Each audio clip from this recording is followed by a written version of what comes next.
program is called Spiritual Discussion Program, and the aim of the show is to introduce you to the spiritual knowledge in the light of truth, the Grail message by Abdushin. And we have a topic for discussion every week, a new topic every week. The topic for tonight is, can the human spirit submit to the will of God? Can the human spirit submit to the will of God? Sounds quite a mouthful, but we really want to explore it tonight. And if you would like to join in the discussion, listeners, you can contact us on our UK number, which is 07939641958. You can call, text, or use WhatsApp. And if you're outside of UK, it is 00447939641958. Again, you can call, text, or use WhatsApp. And I would like to start with, what is the Grail message? The Grail message, in the light of truth, by Abdushin, is a spiritual knowledge of life. It offers an explanation of the world, a picture of creation on the basis of natural laws. Its lectures contain valuable basic elements as a help in life, for through the knowledge mediated, the reader is again brought closer to life and led back to God. The Grail message deals with important fundamental questions of life by explaining in a clear and logical way the automatic working of the laws of nature, the whole weaving of creation, allowing every process to be recognized, and thereby the purpose of our whole life. It is directed at the individual and speaks to the innate experiences of the human being, their strengths and weaknesses. Thus, every reader has the opportunity to discover through the intuitive perception if what is stated is the truth. Combining with matter-of-fact reasoning, a complete world picture arises, where there is no separation between the visible world and the great world beyond the five senses, nor any separation between scientific and religious striving for knowledge. I'd like to give you a couple of quotes from the author of the Grail message, Abdushin. The hearer and reader of my lectures should always work within himself, keenly probing and building bridges from one lecture to the other, as well as out into the great and small world happenings. Only then will he be able to understand the Grail message and find that it gradually shapes itself into one complete whole, without leaving any gaps. Again and again, in all the happenings, the reader will come back to the basic features. He can explain everything without having to change even one single sentence. The word of the Grail message lives, so that it permits only those people who really carry the honest desire in their souls to find abundantly. All else is automatically rejected by it. For the arrogant and those who seek superficially, the message will remain the book with 7 seals. And I'd like to give you one more quote from the author. I wish to fill the gaps which have so far always remained unanswered in the souls of men, and which never leave any serious thinker in peace if he earnestly seeks for the truth. Dear listeners, just want to remind you the topic we're discussing tonight is, can the human spirit submit to the will of God? Can the human spirit submit to the will of God? And you can join in the discussion with any questions or comments on our UK number, which is 079 39 641 958. You can call, text, or use WhatsApp.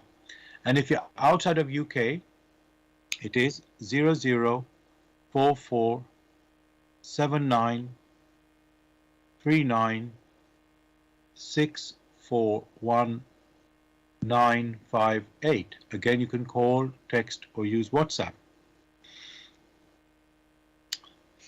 Gregory, as usual, you know, I like to look at the title and look at the meanings in the of the words within the title, and quite a few words that we have this time. And my first thought, Gregory, just to clarify the word human spirit. It seems to be obvious from our previous shows, but I just thought we should just, oops, oh.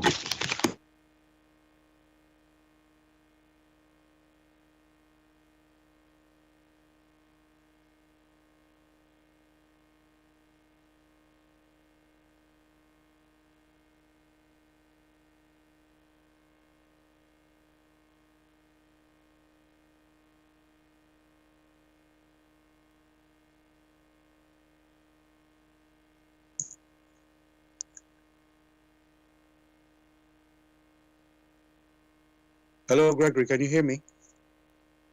Of course. Gregory, can you hear me? Yes, I can. Okay, sorry, I got cut off on my other contact, so I hope I'm back now. Listeners, apologies for that. So just like I said, Gregory, we have quite a few words in the topic, the title tonight, which is, can the human spirit submit to the will of God? And I want to look at the words in the title, the human spirit.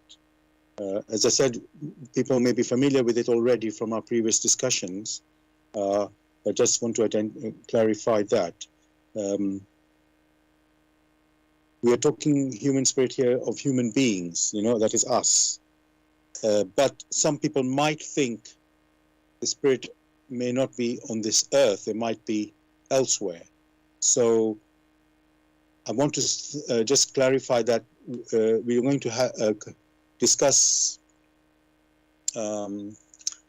referring to the human being on the earth. So to start our discussion. So Gregory, can you just tell us, how does the human spirit function on this earth? Because we think of ourselves as a human body, you know, living on earth. And maybe some people think the body is actually us. So please, can you clarify what is really the human spirit in reference to the earth? Well, thanks for that particular question. And it's surprising that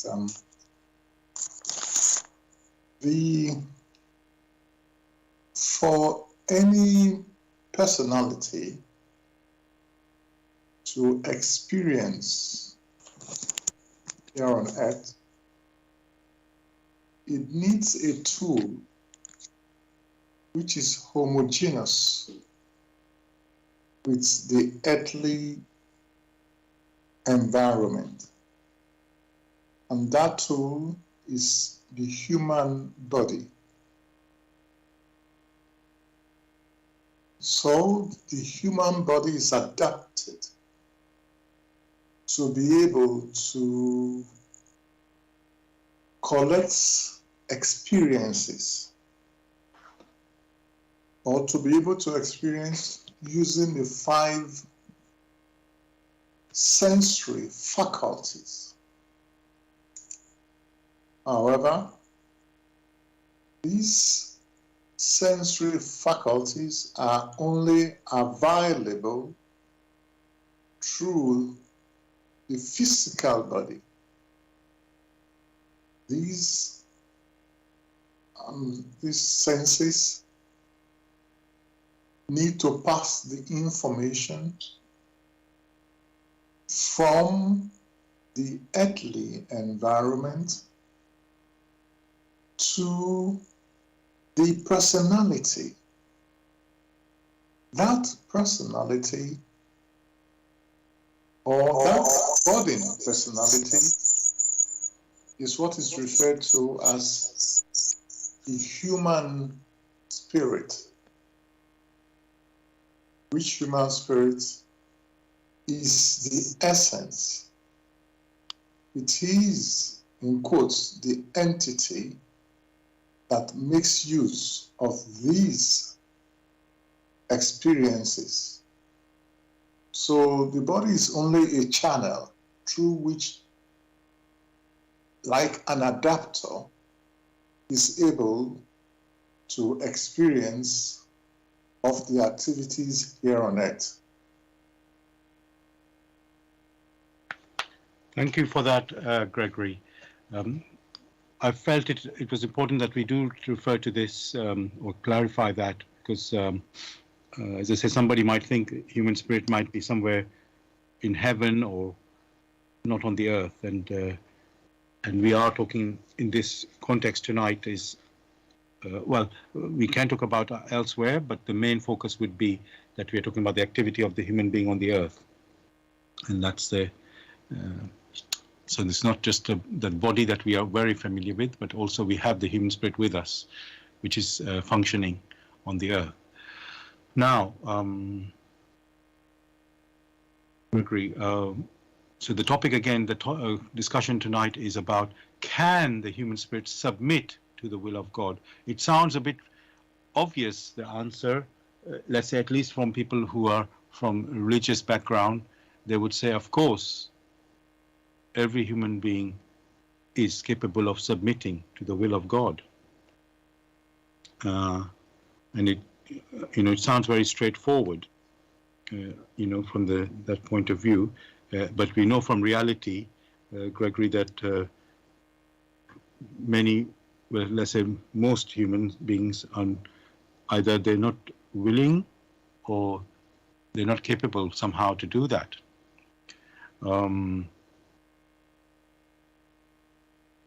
And I just want to try to understand that. I know in the Bible, Jesus has said that the spirit is willing, but the flesh is weak. So I want to quite understand that, Gregory. Jesus said, spirit is willing, but the flesh is weak, meaning obviously our body. So is there some handicap, Gregory, that on earth, because you're talking about the human being on the earth, that makes the man or human being finding it difficult to submit to the will of God, or to do the will of God, let's say? You must differentiate between the spirit and the body, as has been just mentioned. The body is dense. The body is made of material substances. And therefore, when a volition is expressed, you find that this volition travels not as rapid as it should because of the presence, or because of the obstacles, or because of the chain of substances it has to pass through. It's just like if there is thunder. First, you see the lightning. That may be referred to as a volition that has happened. But the sound travels much slower. It gets to you later because sound is of material substance.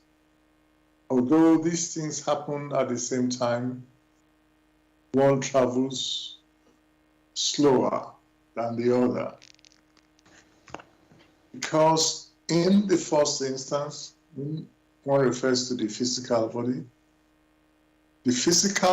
is not as agile as that of the spirit because of its density.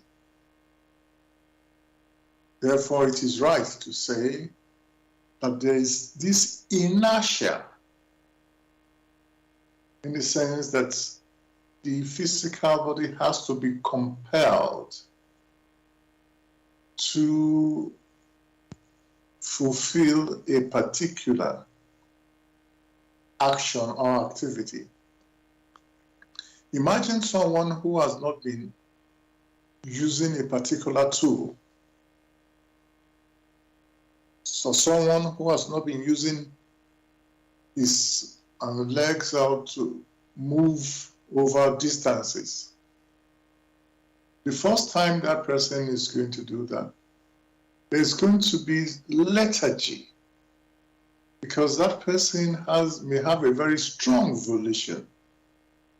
But this volition percolates gradually through the physical body, and the body or the limbs are then compelled gradually to effect that particular activity. So it's just a matter of the densification along the line. Thank you for that explanation, Gregory. Just to clarify, another word you used there was volition. Volition, is that the will of the spirit, our spirit? Is that what you mean? Yes. Okay. Yes. So, right. And the spirit, let's say, even if you haven't said it today, is a non-material, let's say, being, our inner being, our true being. And that is why it's called spirit. Spirit, right. So we want to manifest our will on the physical world that we are living on this earth. So Correct. we have a wish that we want to fulfill on the earth, and it has to materialize, obviously. So as you said, it is going through a particular material which is denser. So you have a wish which you want to manifest. The wish is, I don't want to mix things, but let's say it's non-material and it wants to materialize. And the flesh is the way through the flesh it will materialize, meaning our body and our, turn into action. So, so that that's making sense that because of the densification, like you said, the denser material, it takes just because you have an idea or thought, if I can not try to mix this too much, you have a volition and you want to manifest the volition. It doesn't happen instantly into the physical world. It has to go through the process to get to the material world. So, so my question, Gregory, just to repeat the earlier question about when Jesus said the spirit is willing and the flesh is weak. So is there any handicap, Gregory? That's what I want to get clear up. When we have an volition, is there any handicap for that volition to manifest into the physical world? The handicap that is there is basically that what one has not been practicing for, it becomes a challenge to implement what you really haven't prepared for in many cases. So you have an idea, which is like that volition, you have a picture within you, and this is what's to be done. But at the same time, to make sure it is made actual, many things have to be put in place. And take, for instance, a very practical example. You want to learn a language, precisely. Let's just say it's the Chinese language you wish to learn. Well, one has to adapt oneself to the constructs of the Chinese language. That being the case, although the flash has come to you, that is what you wish to do, you still have to make preparation. You still have to, the body still has to be, prepared to understand the way their alphabets or characters work. This takes time. So that metaphor that Christ used, the spirit is willing. That flash of volition is there. But the body is weak because it takes time for the preparation to actualize that which has come as the flash. The same thing one gave in the example of thunder, where the the flash is seen. Light flash is seen. However, it takes time for the sound to journey through because of the densification, because that sound energy has to struggle, in displacing all those other molecules that are between you and the point. So by the time it gets to one, sometimes it's not as powerful as it was from the beginning point.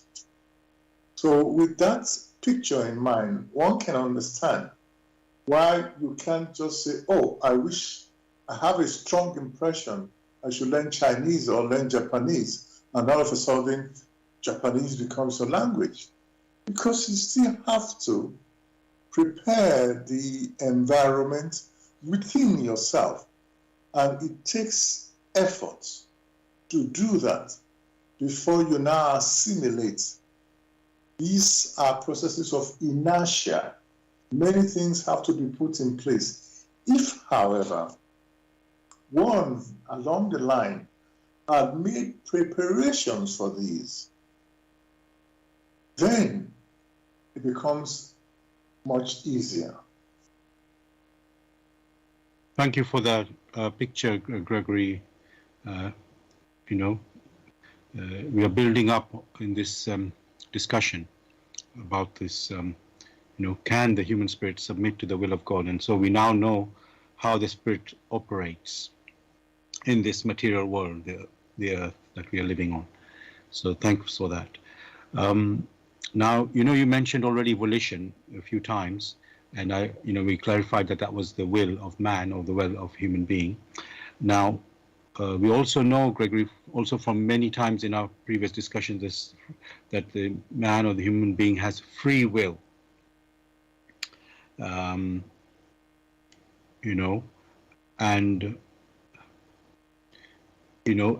what I'm saying is we also have, as a free will, we also have our own ideas, what we would like to do.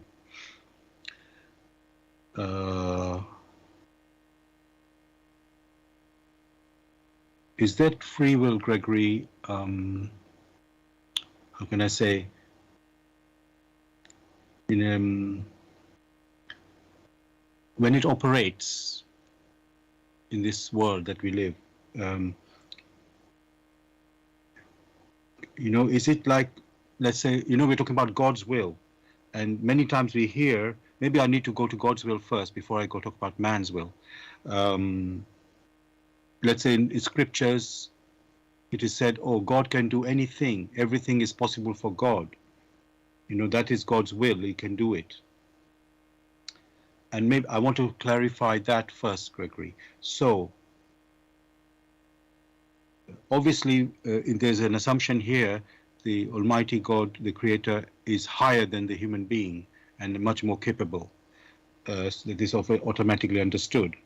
And so, is it true, Gregory, that that God's will is capable of anything, and nothing is impossible for the Almighty? Let me say it that way. Well, these statements which have been made by people who sometimes in their enthusiasm become so thoughtless. All one needs to mention is that evil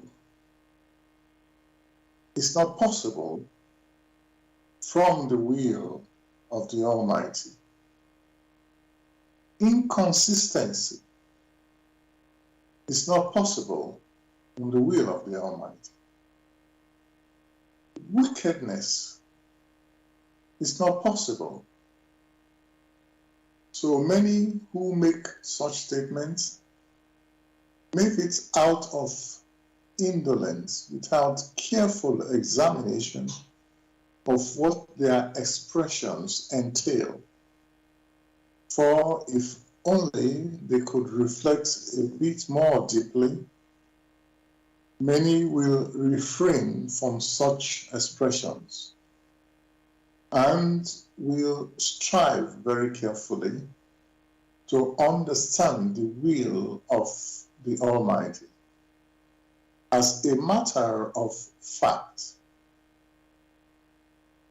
those who make such statements have not examined or have not searched themselves, have not investigated what the will of the Almighty is.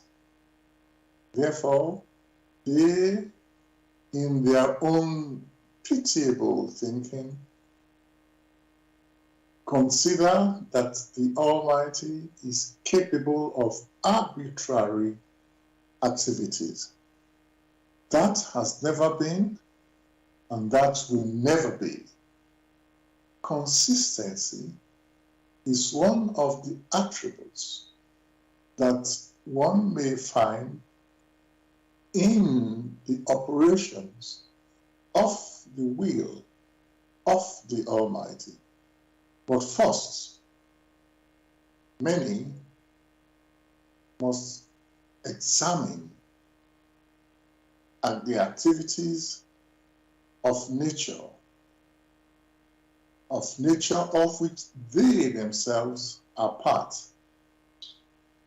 These need to be examined thoroughly to understand what the will of the Almighty is.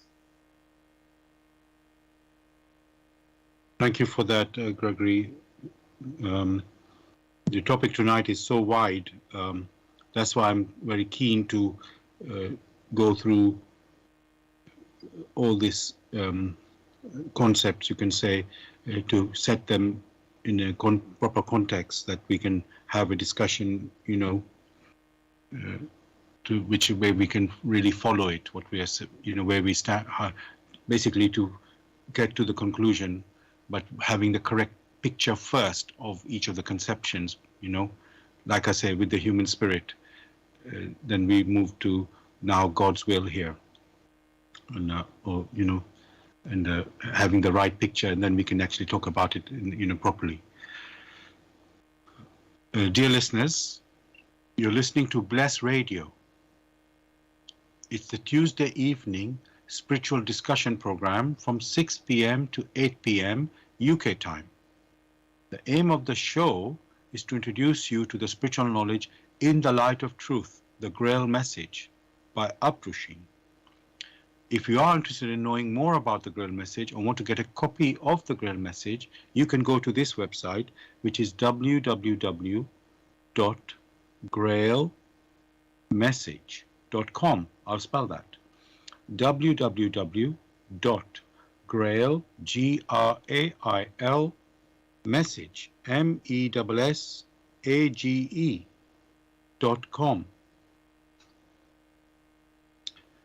And the topic we're discussing tonight is, can the human spirit submit to the will of God? Can the human spirit submit to the will of God? You can contact us with any questions or comments on our UK number, which is 079 39 641-958. You can call, text, or use WhatsApp. And if you're outside of UK, it is 00447939641958. Again, you can call, text, or use WhatsApp. We're broadcasting on blessradio1.com. That's the blessradio1, the number 1.com. Also, you can listen to us on YouTube. Go to youtube.com and type in the search box blessradio1, the number 1, space live stream. That's for the live show. You can also listen to the recording the next day on YouTube again. Go to youtube.com and type in the search box Bless Radio 1, the number 1, space Grail message, space the topic of the show, which tonight is, can the human spirit submit to the will of God? And of course, you can listen to our previous shows as well. And also, we are broadcasting on another channel, you could say, which is Zeno, ZENO.FM / Bless Radio 1, the number 1. Gregory, we've now, talked about the human spirit, we've talked about God's will, and I want to now go back to talk about the human will. It's specifically the free will. We said already, the Almighty's will, God's will, is incapable of, first of all, is consistent, and it cannot do evil. However, Gregory, we know that the human being has free will and is capable of evil and good, of course, as well. And that might, for many people, be strange, even though we know that's happening, but finding it hard to comprehend that. How does the Creator, who is supposed to be love, and can allow such capability for a human being to do that? So, Gregory, can you help us with that? How come man has been given this free will, which has made it possible for him to do evil? Then what has happened has been the wrong interpretation of what the free will is, which basically is the freedom to make decisions. So if a personality wishes to go from or to proceed from one point to another, it is free to choose. However, once it has chosen the path, that means it has decided the path it wishes to follow, then it is subject to the activities along that particular path. If, for instance, someone wishes to learn how to play, how to compose music, then it is quite straightforward that that person has to adapt itself to the challenges that accrue along that path that it wishes to take in order to compose music. The same thing happens with anyone who wishes to, in general, learn a language. If, for instance, one wishes to learn the language of literature or of fine arts, or of composing or of science, that personality must then be subjected to the challenges in order to strengthen itself to arrive at the destination on using that language in order to satisfy the decision that it has made. That is what the free will is. If, however, having attained the use or having attained the capability of that language, it then uses that language to oppress its neighbor. That in itself is another decision, and that is wrong. That is inconsistent with the free will that has granted it the power, the energy to achieve its initial aim, which initial power was also granted to another personality to achieve their aims.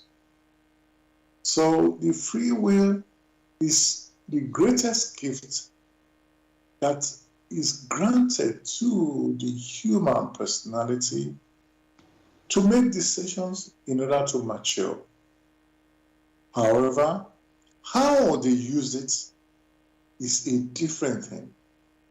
There are some, having attained the climax of, in quotes, their desire, decide by themselves to use these new acquired capabilities for the joy and happiness of others. Just like you have those who have studied music on their own because they have decided, now play the music which is pleasurable to many. Many accept it. The same thing, there are some who now go in a different direction.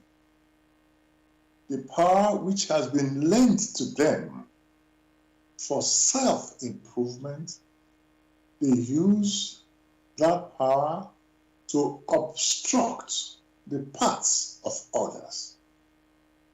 That in itself is not acceptable. That in itself is not consistent with the will of the Almighty that granted you the freedom of choice and had also endowed you with the power to ensure that that decision or that vision is realized. But now it has been turned to the oppression of fellow human spirits who, like you, are striving to maturity through the free will that has been granted them. Such activities form knots which knots need to be redeemed.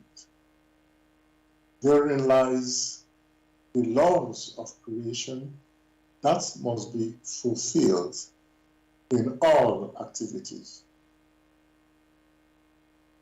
Thank you, Gregory, again for your answer and the picture you have built there. I'm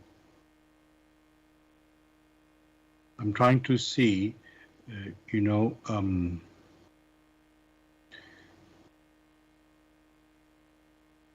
that man has this free will and free choice in the direction that he chooses to go in life. And Now, I'm wondering, Gregory, I'm just thinking if we should now go to, is it, Gregory, natural for man to, you could say, detect this will of God and follow it? Because when you have free will, you can do, whatever, you just have a free choice, right? To go yes or no. You can do it or you don't do it.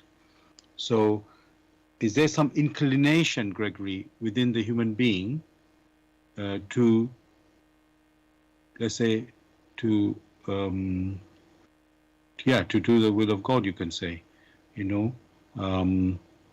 Yeah. Is there something there in the human being? Can you repeat the question? Yes. I want to, what I'm asking you, Gregory, is there something within the human being which gives him the inclination, him or her, the inclination to follow the will of God because of the free will? Is, he can choose yes, go this way, left, or go right, or go straight. So is there any inclination built-in within the human being, Gregory, to, let's say, to submit to the will of God, let's say? Is there anything that gives him that inclination? Again, when one examines very carefully, one will find that in making a decision, there are feedbacks. By feedback, one is referring to that intrinsic law in creation, that of reciprocity, of reciprocal action. If subsequently one has made a decision and is experiencing the challenges along the line of that decision, these challenges may return as reciprocal activity. Should this reciprocal activity be of benefit, then the human personality, through its intuition, feels or senses freedom. It's as if it's being elevated. If, however, the returns of these reciprocal threats or activities back to the human personality, if these threats are sensed as heavy, like knots, because they are now being bound, and there is that elation, that intuitive elation, then the human personality will already know.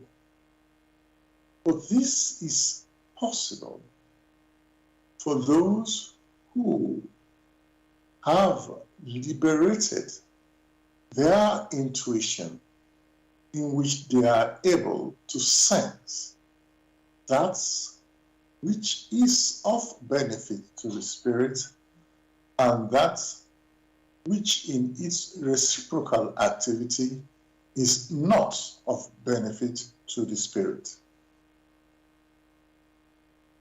Thank you for your answer again, Gregory, and also you mentioned what we discussed in our radio show last week, liberate your intuition. So you tied into that, which is very, very good. I'm happy about that. Now, Gregory, there's so many questions. I want to ask you, how does the human being, Gregory, detect you've talked about just now, like a feedback loop. When you do an action, there's a reaction. So if, let's say you do something which is beneficial, then you get a beneficial reward for it, and then you can see that is beneficial. And of course, if you do something harmful, then you get the equivalent of that reward back through this automatic loop, you said, through the laws, natural laws. Now, I'm thinking, Gregory, how does the human being detect what actually is the will of God? Is there, does he have to learn it through scripture, or can he, or does he learn by experience, Gregory? He does this, and then he gets the reward for that, whatever action he does, decision he makes, and he gets the reward, good or evil, whatever it is. So how does a human being detect the will of God? Sometimes these questions abound, and it is of great surprise because the human personality lives from second to second, from minute to minute, hour to hour, day to day, over a period. And in this length of these periods, which vary, that human personality that uses the physical body to experience here on earth senses deep within itself that it is the will of the Almighty that to be able to carry out activities on a day-to-day basis, it requires strength. It needs to be able to breathe. These things are taken for granted and are assumed to be in consonance with the will of the Almighty. No arguments about this. The challenge has been that over time, because many have not examined that which is an everyday occurrence, they have taken it for granted and have not investigated thoroughly, intuitively. Now they are now forced to learn to find out what the will of the Almighty is. The will of the Almighty is naturalness. Only true naturalness is the human personality to live from day to day, from one period to the other. To be able to sustain first themselves, just like others need to sustain themselves. By others, one is referring not only fellow human personality, but others that are in the environment, others which are seen, which are perceived with the five senses, and others that cannot be perceived using the five earthly senses. These are also within the environment. These even started in the construction of the earth before the human personality came here. Therefore, the continuity of life is always there, in which they themselves came only for a period, as if there's life without end, worlds without end. Therefore, the human personality can already sense what this will is. At some stage, some were past some teachings. The essence of these teachings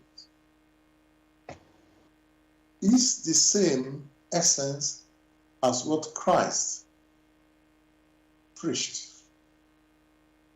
The essence of this teaching is the same essence as you find with the arts for all places where there is existence.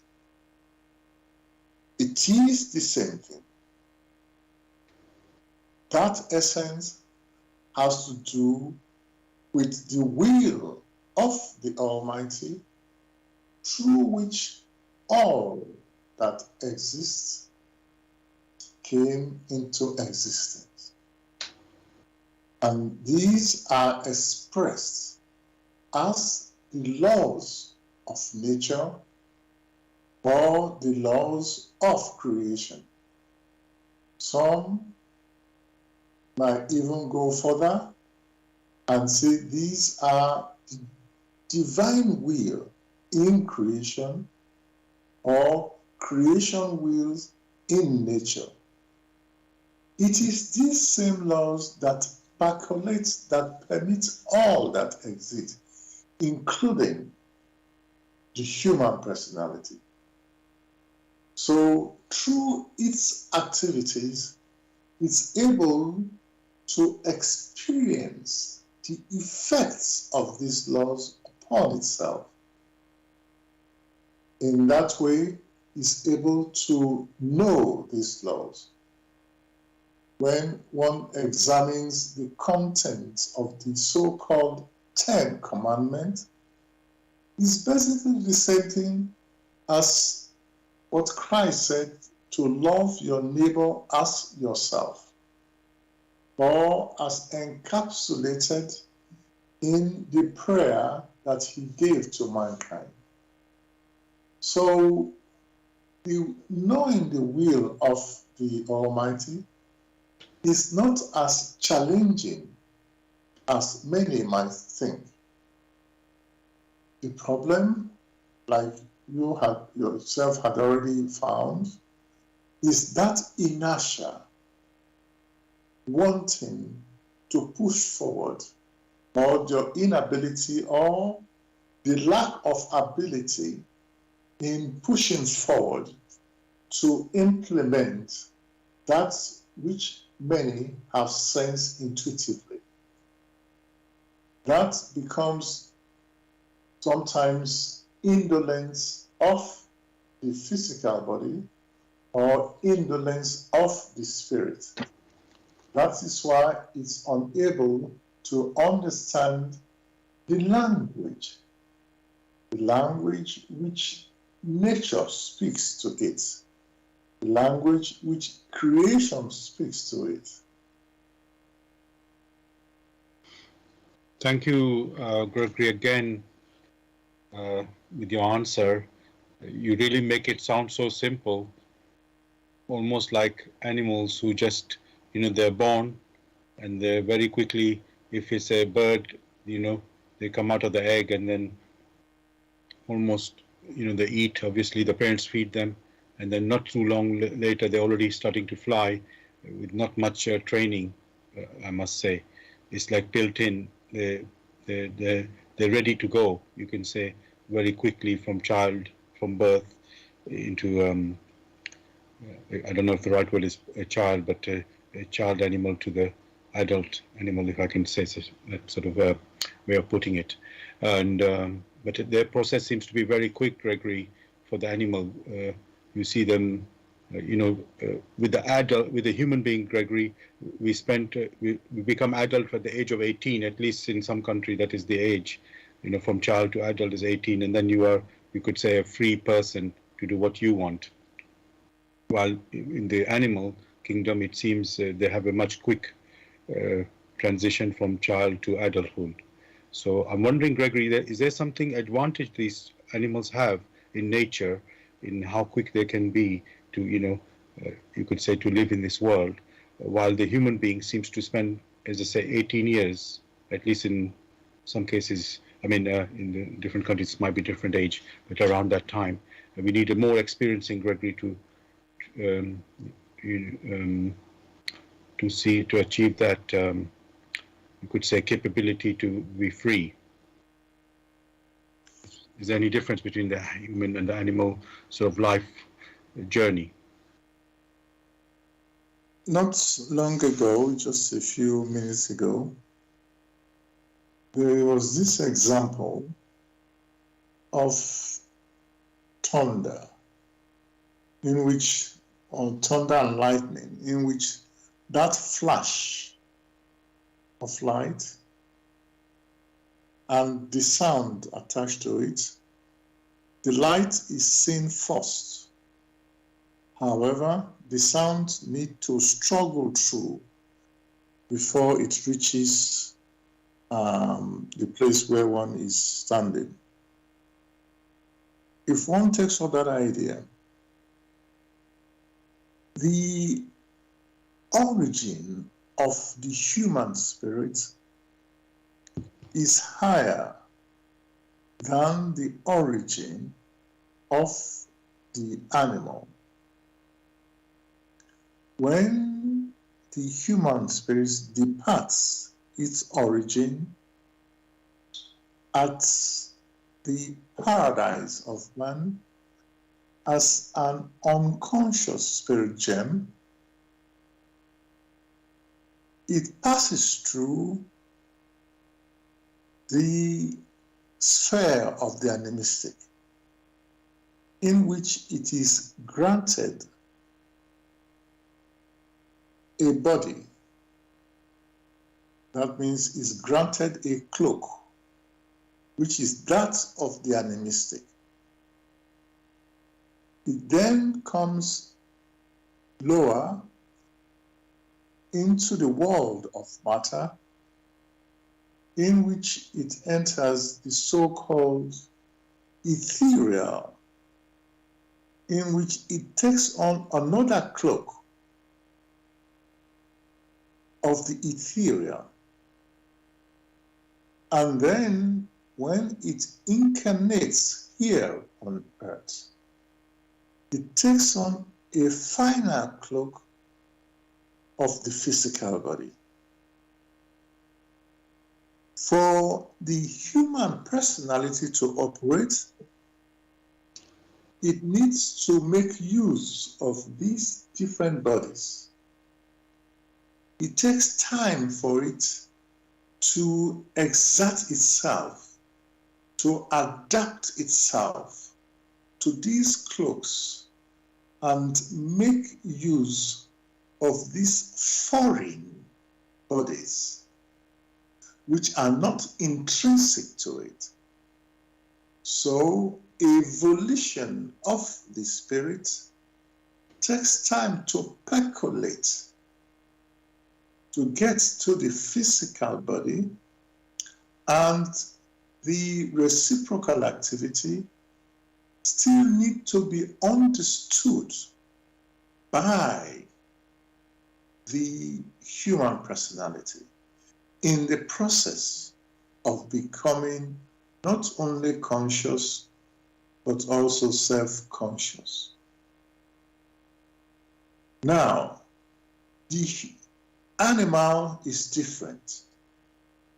The animal is of animistic, is closer to nature. It takes on, it already has its animistic body, and then the physical body, which is supposed to make use of. So it has only, say, basically two. That being the case, it is able to adjust itself quicker, because in the first instance, it has not got the free will of man, which is freedom of the human spirit to make decision.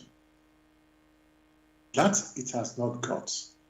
And the number of bodies which are available to it are limited.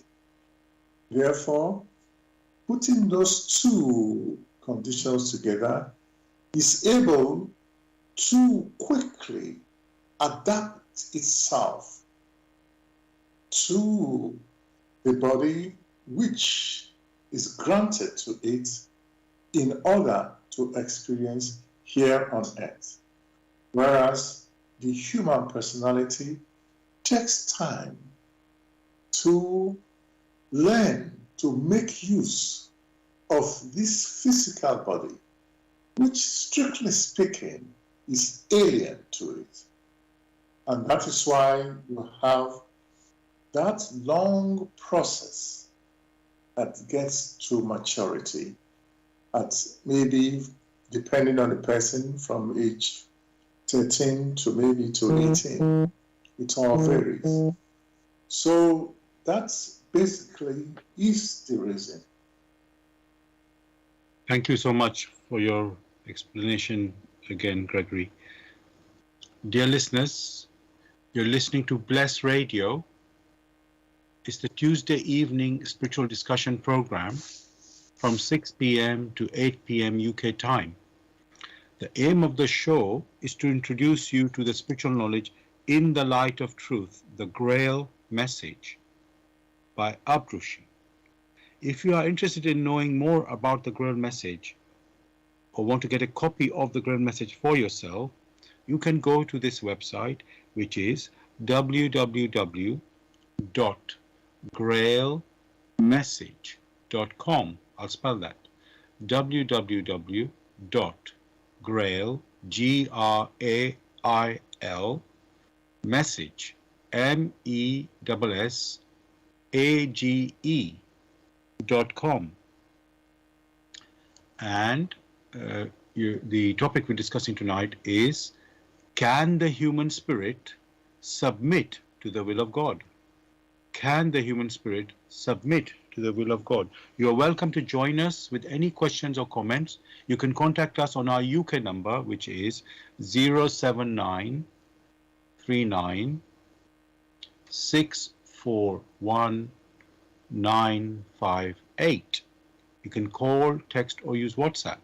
And if you're outside of UK, it is 0044 79 39 641 958. Again, you can call, text, or use WhatsApp. Also, we are broadcasting on Bless Radio 1. That's the number 1. Bless Radio 1, number 1.com. Also, we are broadcasting on YouTube. Go to youtube.com, type in the search box, Bless Radio 1, again the number 1, space, live stream. That's to listen to the live show.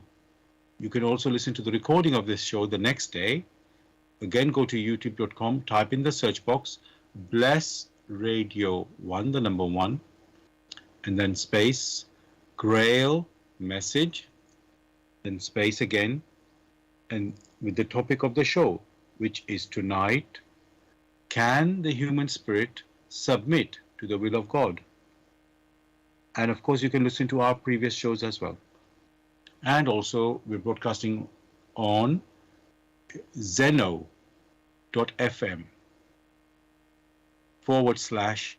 /Bless Radio 1. I'm going to spell that. Zeno is ZENO.fm / Bless Radio 1, the number 1 there. Now, Gregory,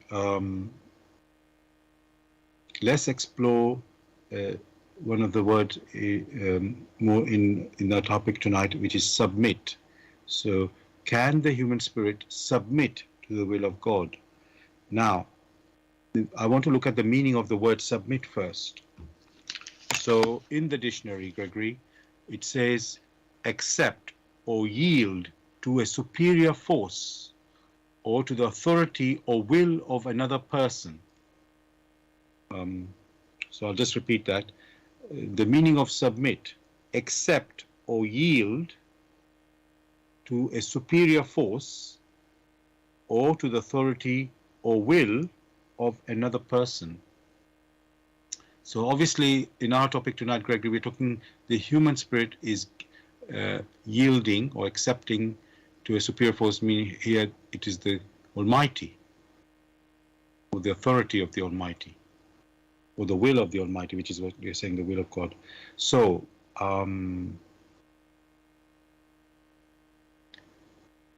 now, Gregory, we also have already said that the human being has a free will. And we have talked about the animals not having free will and doing the will of God, you could say, automatically, doing what their task is automatically. With the human being, he has to decide or choose before his action comes into manifest action. So does that mean, Gregory, the man has to submit to the will of God voluntarily,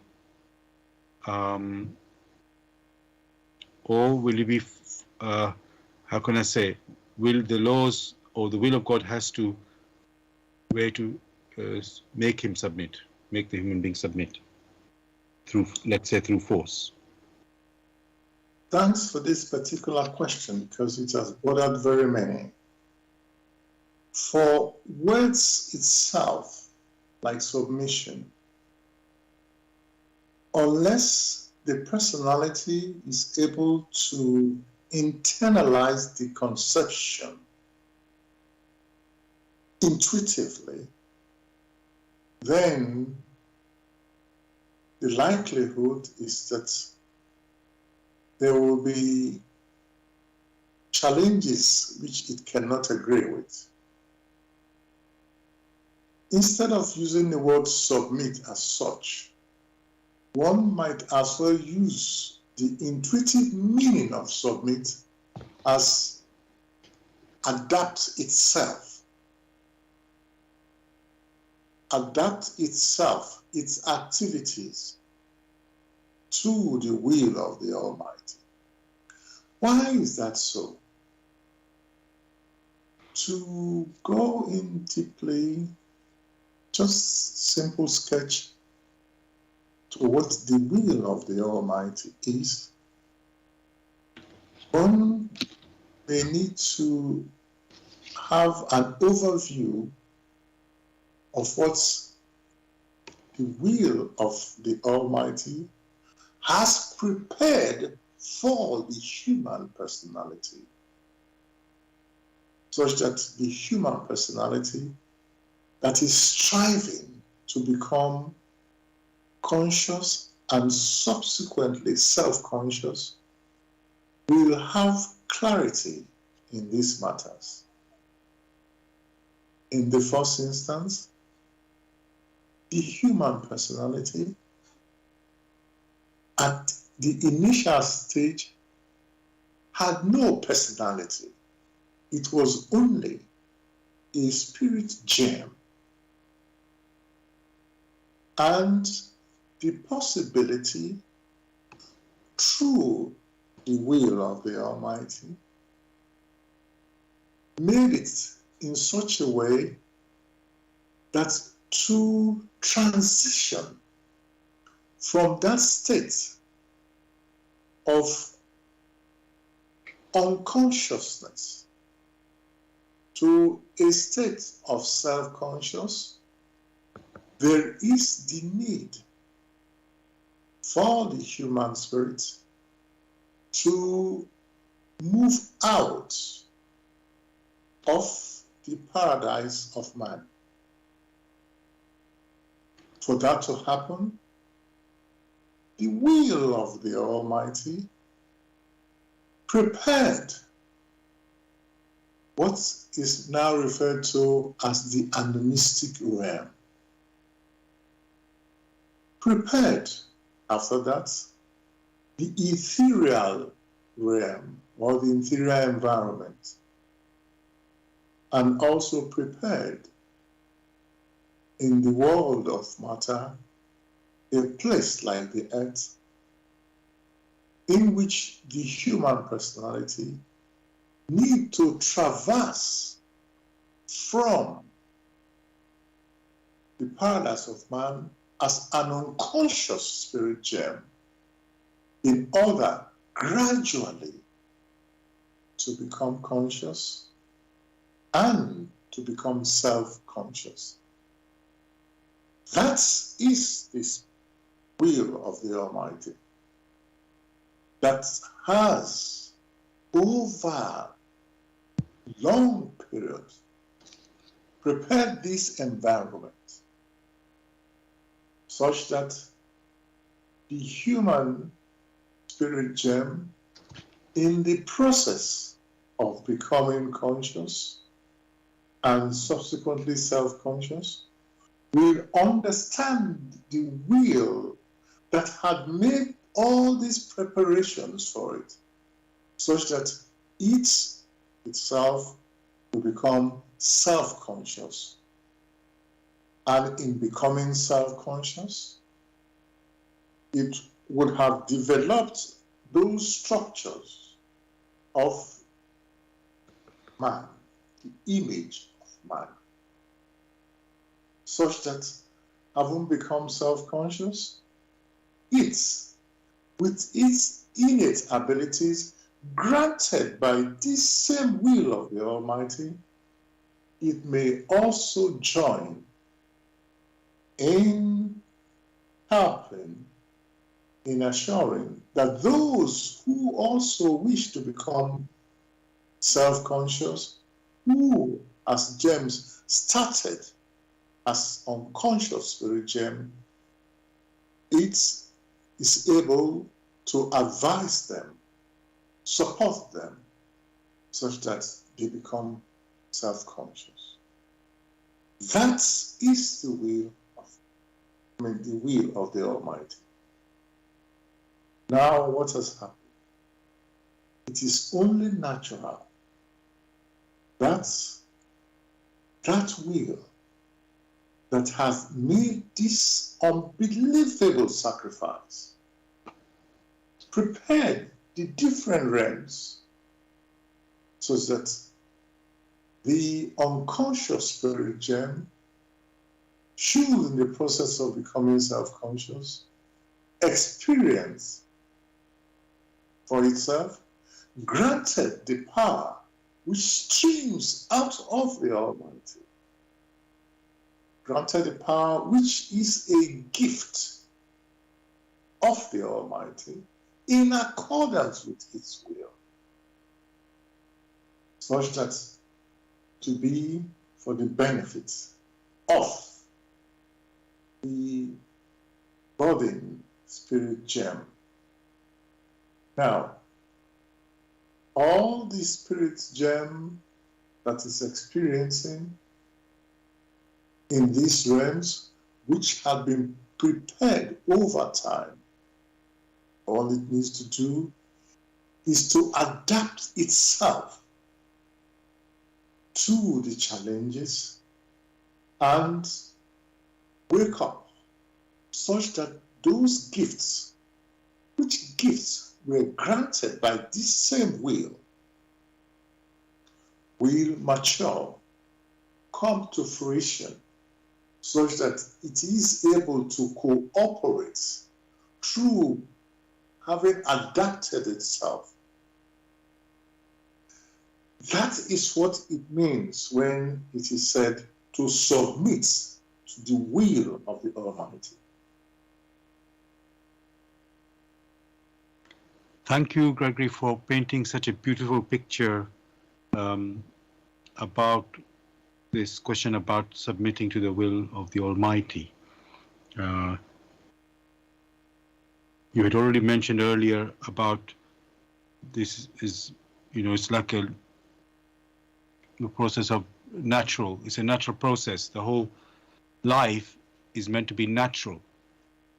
And as soon as you use the word natural or naturalness, there's like a feeling of attraction and simplicity and ease, rather than trying to work something. Oh, what is next? What is this? What is that? And you immediately calm yourself down, knowing that everything's already in place. You just have to take the step as it comes in front of you, not wonder, oh, what I need to do, So it puts you at ease. So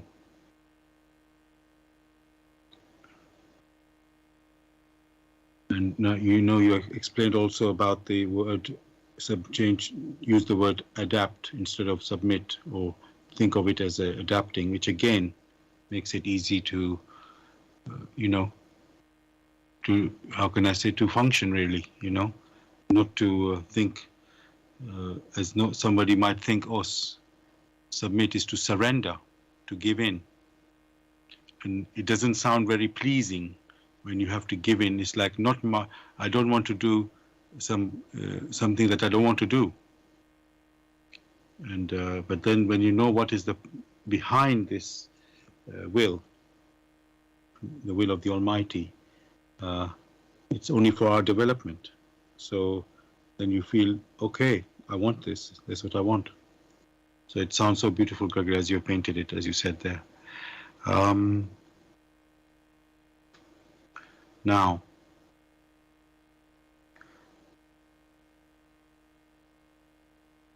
Gregory, I know we talked about prayer in the past, but I'm just thinking about it here. You said this is all a natural process. So when the human beings pray, because it is, I will say, unique to human beings that pray, the animals and birds and so on, they are not praying, at least they don't pray like we do, let's say, how we do it. So I want to understand, Gregory, what is the role of prayer in submitting to the will of God? Is it to ask for help? Or is it to, yes, what is the function of prayer for the human being in regards to, let's say, following the will of God or adapting to the will of God, as you have put it? Well, what is prayer, basically? There are, in quotes, different types of prayers. Many may reflect on it. There are those of thanksgiving. When you're doing thanksgiving, you are not asking for anything. You are only being grateful of what has been offered to you, because this time you are able to realize that which you have been longing for. And to balance that, you show gratitude. That is heartfelt prayer. The other part is when one is seeking clarity. Seeking clarity by asking questions. Seeking clarity through many different methods. For when a person, in quotes, is involved in that activity called prayer, what that person is striving to do is to make connections, is to adjust oneself to the vibrations which already exist in nature, in creation. And when you seek to make connections, it only means it is you yourself who has to do the work to open yourself such that power may then flow into you. That process sometimes intuitively may be referred to as prayer. There are some who pray without words. There are some who, deep within them, seek clarity through simplification of what is challenging them. All this process will be referred to as prayer in order to make connection. That means the personality wishes to place itself in a position where it is able to resonate only through resonance. By resonance, one is referring to that ability to be able to attract that power. And once that power has been attracted, a process which intuitively one may refer to as the attraction of homogeneity. It means, therefore, the human personality must first purify itself to be open to the flow of power which is always available for those who have purified themselves and in simplicity are able to receive of this power. So the purpose of prayer could be seen in that light, such that when this power is received, it is able to effectively actualize or to be of benefit to the one who has been seeking for the effects of this power in itself. So that is prayer. Thank you for that picture again, Gregory. Now I want to move on to something a little bit different, you can say. Many Muslims, they use this word inshallah, which means God willing. And what they mean in a way is that they have a wish that they would like to fulfill, but it will only be fulfilled if God wills it. Meaning that, so they have their own personal wish. It could be finding a job, it could be anything, Gregory, just something that they want. But then they qualify it with this word, inshallah, meaning that, my wish, may it be granted if God wills it. So, my question there, Gregory, now, somehow you could see that, or some people might see that they don't really have to work for it as such. It is more that I just leave it in God's hands for this wish to be granted. So I want to understand, is that like, I'm trying to get a question for you, Gregory, just to get to frame it properly for you. So, what I'm trying to ask, Gregory, is what is the role of the person if the wish is not granted? Let's say, is it not like never meant to happen? Was not meant to happen, or is it the person didn't really try hard enough himself to put the actions to get there? Or it was just not going to happen because it was outside of the will of God. So I just want to get a clarification on that, Gregory. I know it sounds a complicated question, but as I said, this is a common saying. People say, if God, I want something, they say something, and then they say, if qualified with inshallah, meaning if God wills it. So when a wish is fulfilled, Gregory, is that, does that involve any personal action in it? Or is it just left to the will of God to make it materialize it?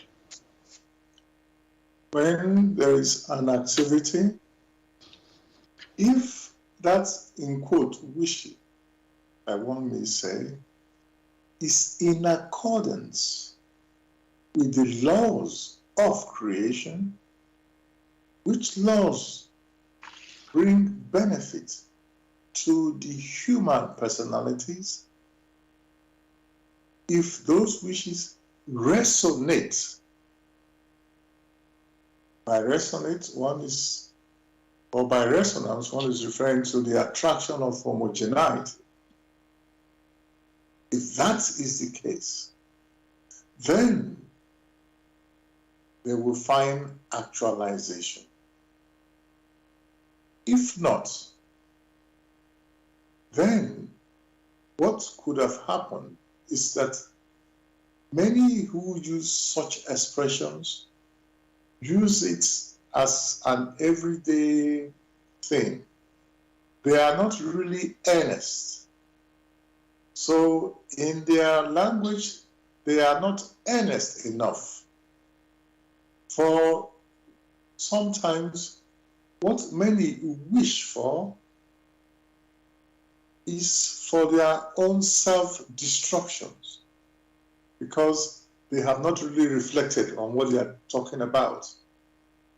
But because it's an everyday expression, they just use it. In that case, such expressions never should have been used. So, how are wishes granted?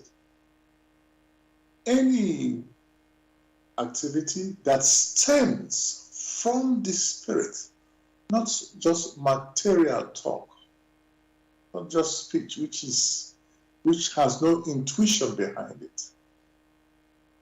That which springs from deep within the spirit and is simple, not complicated, and it vibrates within the laws of creation, will attract the power which is necessary for it in accordance with the law of attraction of homogeneity, which in the so-called technical terms is resonance. For instance, here we are in our discussions using tools which resonate and transmit energy from one point to the other. And only through resonance is that power able to be transmitted from one point to the other as power waves.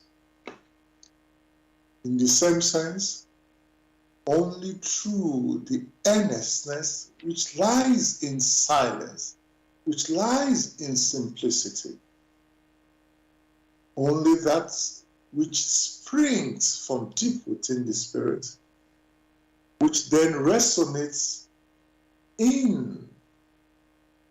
within these laws of creation, is able to attract the spiritual power which is necessary for the actualization of that, in quotes, wish.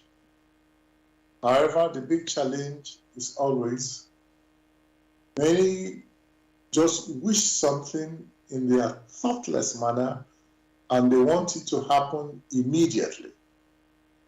And all the while, we in these discussions have always stressed that the spirit is willing, the flesh is weak. So if someone makes a statement in flesh which is already weak, it won't get anywhere. It becomes a meaningless expression, a complete waste of time. But should that strong emotion, that strong inner motion, if it has arisen from deep within the spirit, then it's very likely to find connection. Now ask yourself, and examine all those who use these expressions to see if there has been any earnestness when they use this expression. Thank you so much for your answer, Gregory. Dear listeners, you're listening to Bless Radio. It's the Tuesday evening spiritual discussion program from 6 p.m. to 8 p.m. UK time.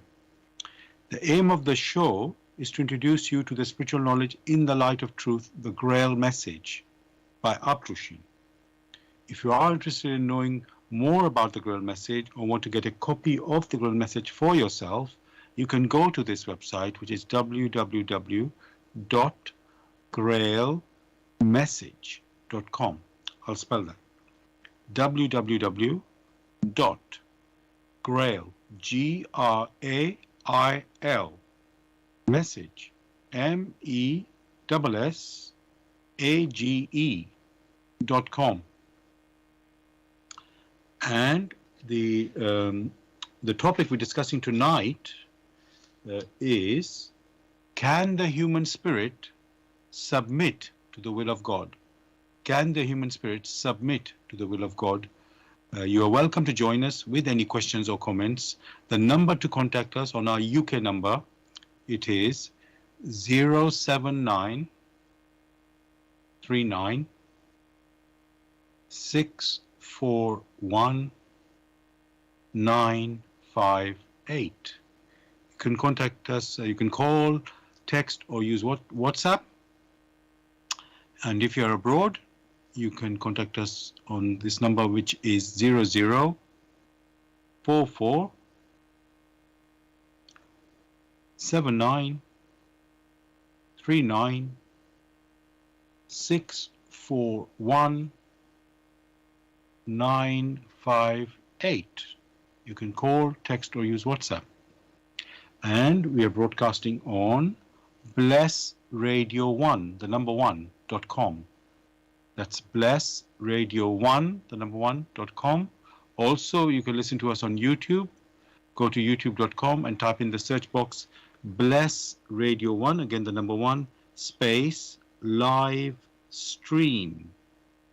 That's for the live show.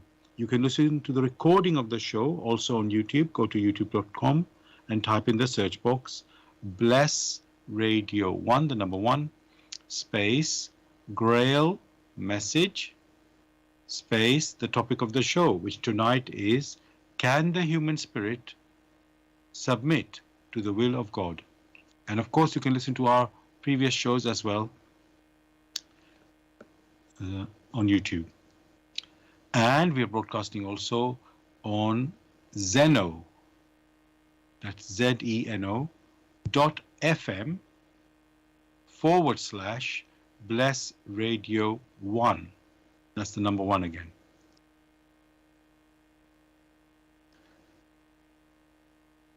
Gregory, we talked about prayer. We talked about earnest volition. Now I want to bring in a question with thinking about Satan or Lucifer or the devil. People call it different names. I just want to know, Gregory, does this devil, Satan, Lucifer, does he, he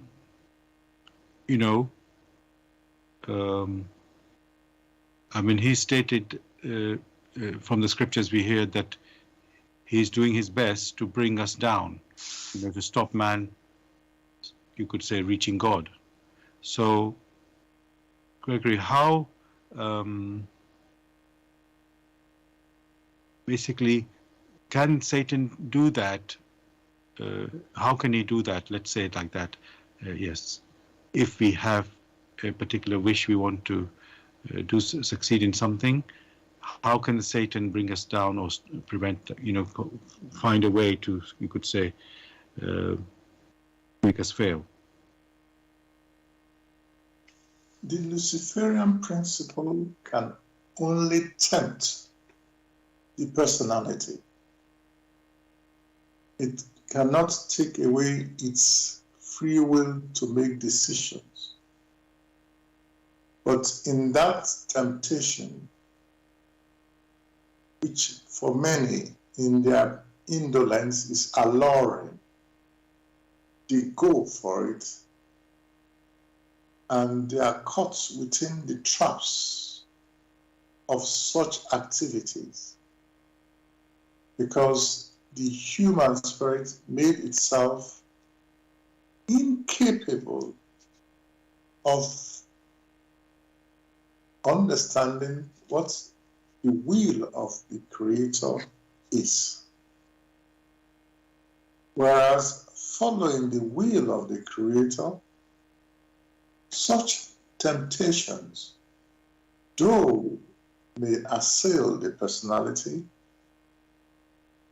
will subsequently strengthen the personality,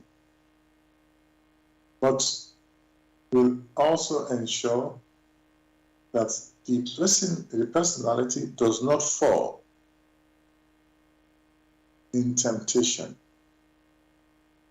Hence, one can understand why it's given in the Lord's Prayer, and lead us not into temptation, which only means let us, in the reciprocal action that assail us when we have made our decision, let that reciprocal action awaken us so as to learn very quickly from it. What is key is attitude. The attitude of the personality is key. With the right attitude, with the preparation, with the attitude of patience, with the attitude of perseverance, with the attitude of have strong volition, strong good volition, not only for personal benefit, but also for the benefit of all around you. With such a volition, which is steeped in strong love, which love is for the benefit of all, such a state will be such that many who are more mature than yourself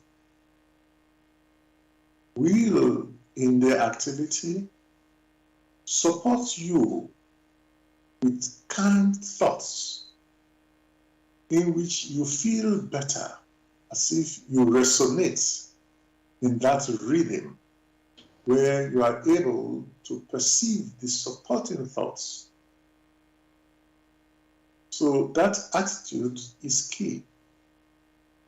If, however, the attitude is that in which you want to reap where you refuse to sow, means you want to take away from others that which they have been striving for, then the likelihood is that all those who have succumbed to such temptation are likely to resonate with your manner of thinking and will urge you on to self-destruction. So it is the attitude of man that leads him up on high or down into the mire, where he becomes, or he or she becomes, so dependent, and in due course, when the world of matter needs to go back to its primeval substance, that is the dissolution of the world of matter, if you yourself are unable to sever yourself by self-improvement, by connecting with the will of the Almighty in support of yourself and the environment, the likelihood is that in the dissolution of the world of matter, you will be caught in, and the structure which you have built over time, right from the time one set out from the paradise of man, that structure which through your activity has become a caricature of what it is supposed to be, that structure will not be able to withstand the storms which have now come into being through your personal attitude, and therefore that structure will be destroyed such that the human spirit seed gem may then sever itself back into unconscious spirit gem and return to its home, the paradise of man, which only means that effort, that time, those power which has been made available for the human personality, the spirit gem, has come to nothing because it was not able to build up the structure of man for itself. Thank you, Gregory, for that. In my research for the topic tonight, which is the topic tonight is, can the human spirit submit to the will of God? Somehow I got onto a website which has some Bible, talks about Bible scriptures on submission to God, and it gave some quotes about submission to God. So I'm just, they're taken from the Bible, as I said, Gregory. And what I will do, I'll just read a few out, Gregory, and I just want to talk about them.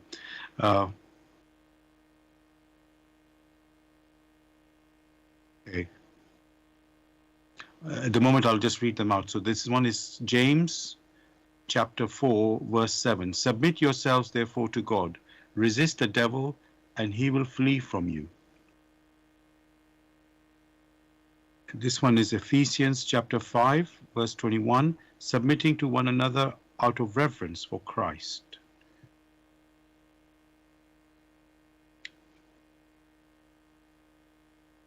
This one is 1 Peter chapter 5, verse 5.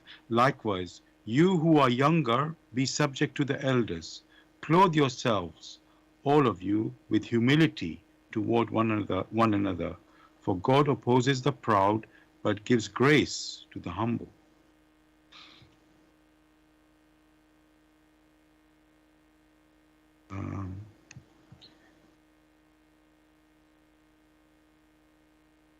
Okay, and here in Corinthians, 1 Corinthians chapter 14, verse 34, it says, the women should keep silent in the churches, for they are not permitted to speak, but should be in submission, as the law also says.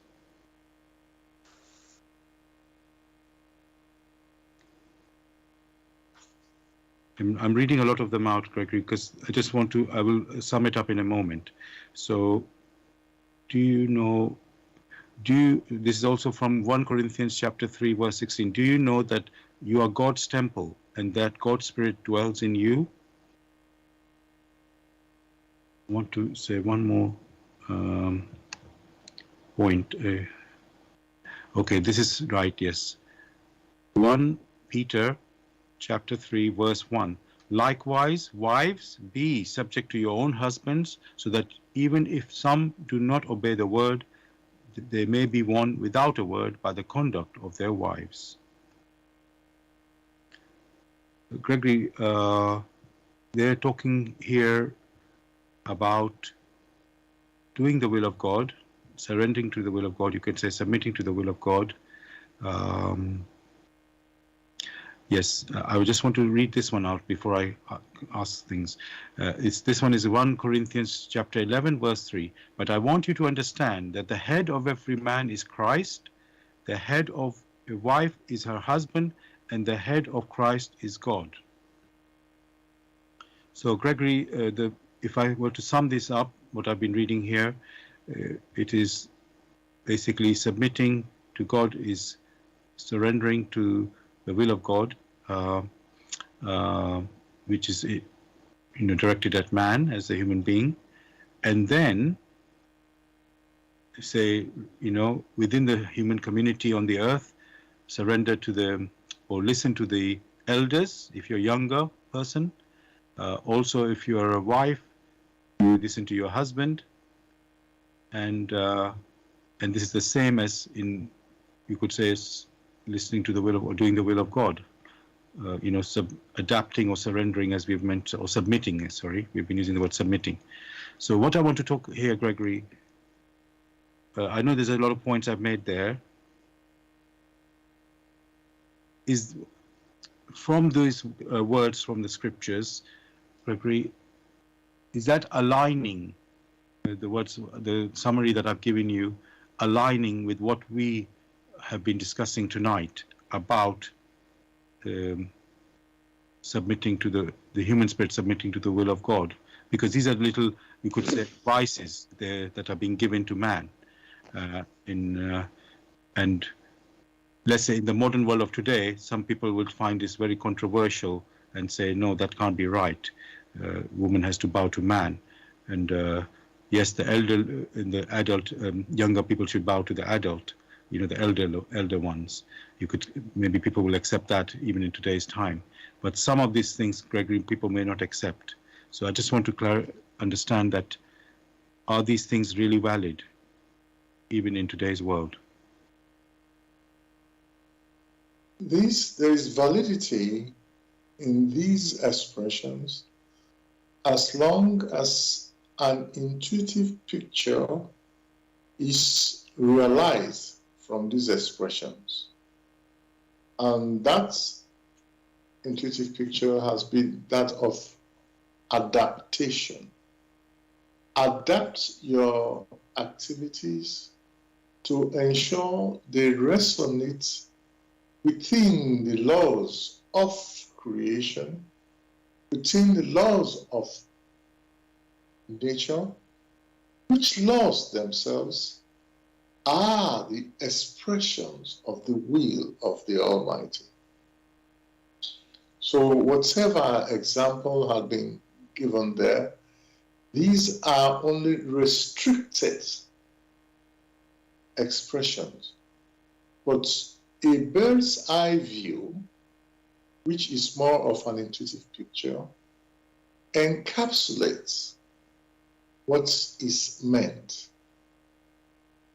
When it is said that the man is the head of the family, there is no contradiction there.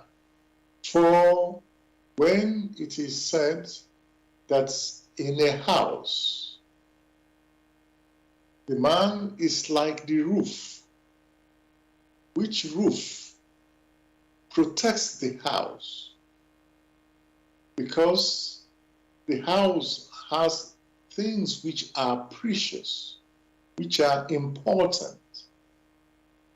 In that sense, the man is the roof who protects that which is of genuine value within the woman. In that sense, it is correct. Therefore, in the act of protection of the family within the house, within the marriage, it is only right that the woman should adapt herself in such a way that there will be peace and harmony within the family, because she herself harbors that which is precious. You only protect that which is precious, not that which is not precious. So, seen from an intuitive point of view, which is all embracing, these statements are correct. Although with the wrong attitude of mind, they are very repressive. Thank you for that. I was going to say explanation, but it's more about, bringing that picture, let's say in a way that is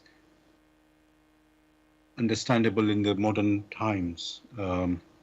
Because, in those days when these words were given, people would just take them at that value. But I think in today's world, it would be very hard for many to accept that. But now you've expressed it in this form that it is much more acceptable and understandable. Thank you. I want to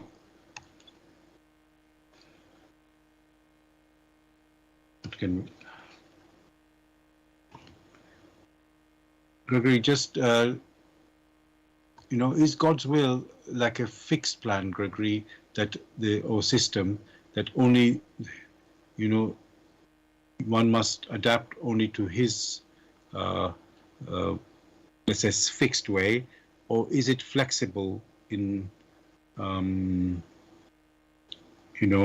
we, you could say, develop ourselves? So I know I'm not being very clear in what I'm trying to say, but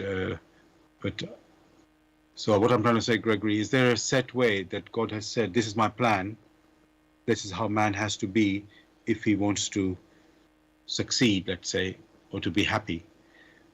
Or is there some possibility of some variation in this plan that, like as I say, the word development, when you think of development, it can go, it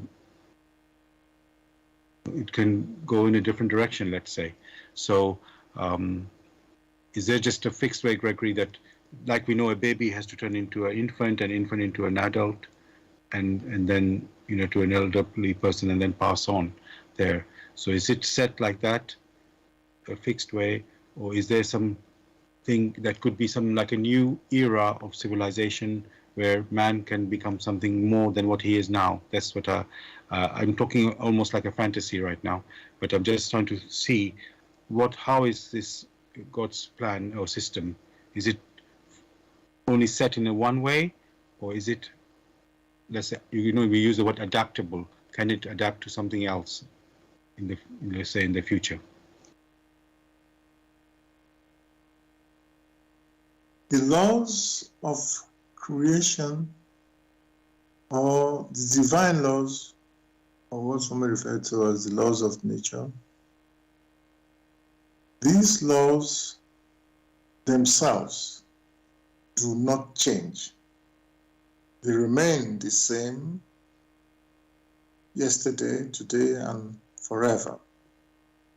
However, the experiencing of these laws of nature by each individual is different. The possibilities which accrue to the individual is based on how he himself or herself has adapted itself to be able to resonate with the power, to be able to make use of that which has been granted it, to realize what it needs to realize, which basically is an understanding of the laws of nature, which the divine will and also the love which lies behind, or the laws which, what would say, lies behind the love which nature, which creation shows, the manifold possibilities which has been granted to the human personality.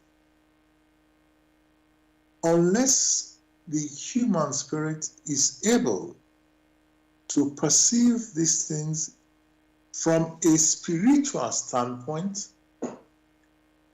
most of its activities will be of low achievement, because many will be tied up with everyday bread and butter issues. But that which is of utmost importance, which is that of the spirit, it will ignore.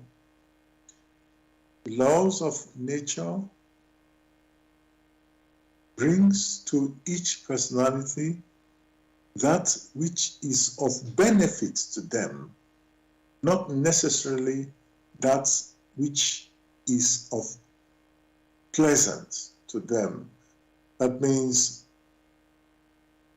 the human spirit, depending on its inclination, is able to be happy, or it can make itself unhappy, because the laws of nature grants the human personality only that which is of benefit to it. For on the long run, the human personality wishes to be self-conscious. With self-consciousness comes the responsibilities. The power which has been lent to the human personality was lent for a purpose, such that it will become self-conscious. Self-conscious in accordance with the power that is lent to you, not in accordance sometimes to one's will, which only produces caricatures. So that must be very clear. The more the human personality adapts itself to the laws of creation, the lighter it will become, the more luminous it will become, the more beautiful in all its activity it will become. That is the purpose. Thank you for that. We've come to the end of the show, listeners. Thank you for joining us. Hope you enjoyed the discussion. On topic for tonight was, can the human spirit submit to the will of God? Now, usually I like to read for your guidance from the Grail message, but tonight I'm going to read a shorter text, which is right at the beginning of the Grail message. It's titled, "Free Yourself from All Darkness. He who makes no effort to grasp the word of the Lord aright burdens himself with guilt." So, dear listeners, that's from the Grail message, In the Light of Truth by Abdushin. I encourage you to pick up the Grail message, to examine it for yourself. You can go to this website, which is www.grailmessage.com. I'll spell that, www.grail, G-R-A-I-L, message, MESSAGE.com. Gregory, is there anything you'd like to say to the listeners to say goodbye? Wishing everyone, every listener, a very happy new year and a beautiful week along the line. Thank you. Same from me, listeners. I wish you a great week. God bless. We'll be back again next Tuesday as usual, 6 p.m. to 8 p.m. UK time with another topic. Look forward to seeing you then. All the best. God bless.